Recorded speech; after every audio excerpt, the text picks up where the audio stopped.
Hello everyone, Russ of Aquarimax Pets here with an update on my Pure Line Magic Potions. This enclosure was a complete kit sent to me by Pedro's Pods, and the Isopods themselves come from the best source of Pure Line Magic Potions, Kyle, Candyllian Brooch Crossing. Kyle was the one who refined this stock, and basically J. Fiore sent him the initial stock, and he refined it and selectively bred it for increased yellow coloration. You can see, for example, in this specimen here, if I can keep it from escaping, there is a lot of yellow coloration in the Pure Line Magic Potions. They also tend to be larger than most strains of Armadillidium vulgare, grow slowly as well, and that is what distinguishes them from other stock. Those three characteristics are what distinguishes them from other stock that have been confusingly named Magic Potion. There's a Japanese line of Dalmatian Armadillidium vulgare, which is fairly similar but doesn't get as big, and has not been selectively bred for the yellow coloration. But since these breed fairly slowly and grow fairly slowly, it can take a while to establish the culture. This culture is about 10 months old. You can see there are a lot of little ones in here, which is great, but this substrate, I've topped off the leaves and so on, as you can see in there. There's some fairly fresh decomposing leaves in there, but I really need to refresh the substrate. It's been about 10 months, and that's not necessarily bad with a new culture, but it looks like it's about time.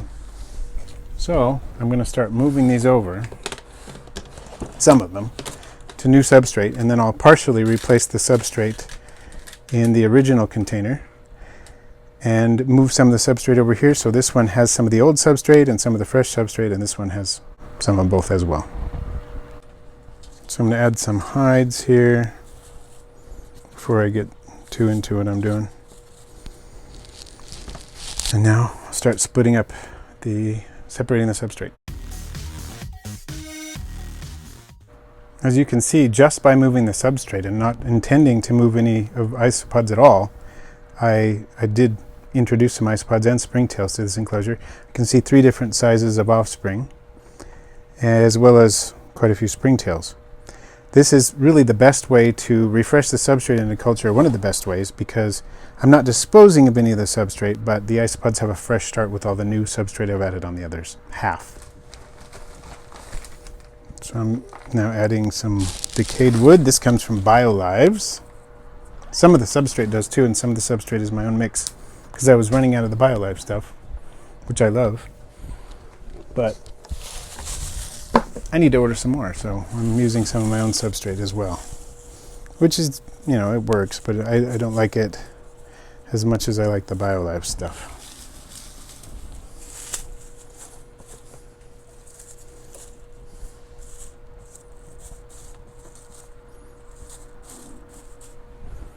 There. Now that one's ready. Time to add some substrate to this one. I'm going to move a couple of isopods out of the way now. If they get a little bit buried, it's not going to be a big deal. They can move just fine. Being buried in an inch or so of substrate is not going to harm them.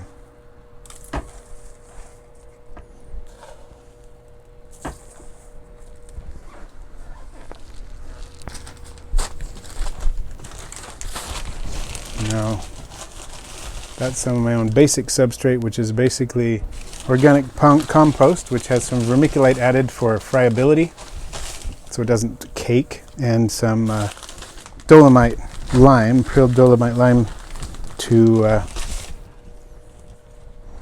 help with the pH and things like that.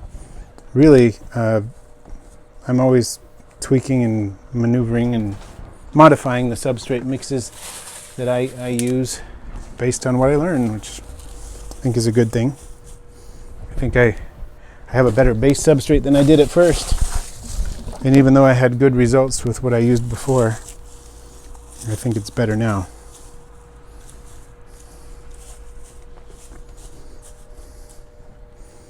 Here we go. I do want to get a close look at some of these magic potions. I'm afraid they're having some difficulty writing themselves. You can see that amazing concentrated yellow, like highlighter yellow, on these specimens.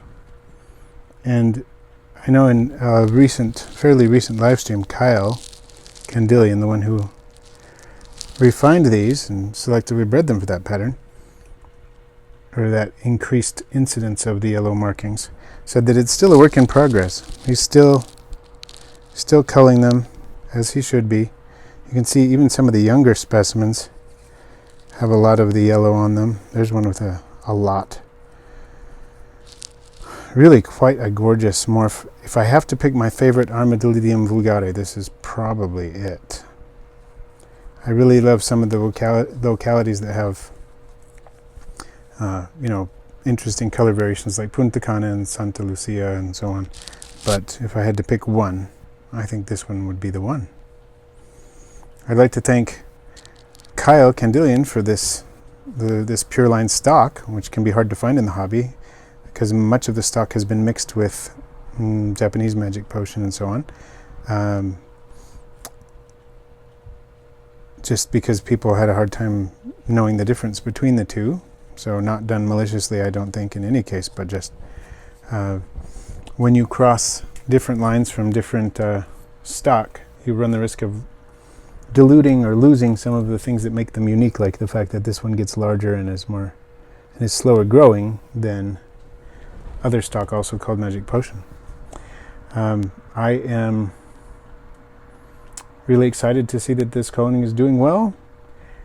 Even though it's a slow growing morph, it's, we're getting quite a few babies, and some of them are to the size where they could be reproducing soon. So, some of them are already there, obviously. But I'd like to thank our patrons at Patreon for all that you do.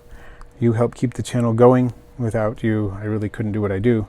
So I really appreciate all of your efforts, and I appreciate Kyle, as I mentioned, and Pedro's Pods, for sending this enclosure. It's obviously worked pretty well for these lovely magic potions. Thanks for watching today. I post videos every Friday with live streams on Wednesdays, all on aquarium and vivarium pets. Please feel free to share, rate, comment, and if you haven't already, subscribe. And then tap the bell for all notifications so you don't miss my next video.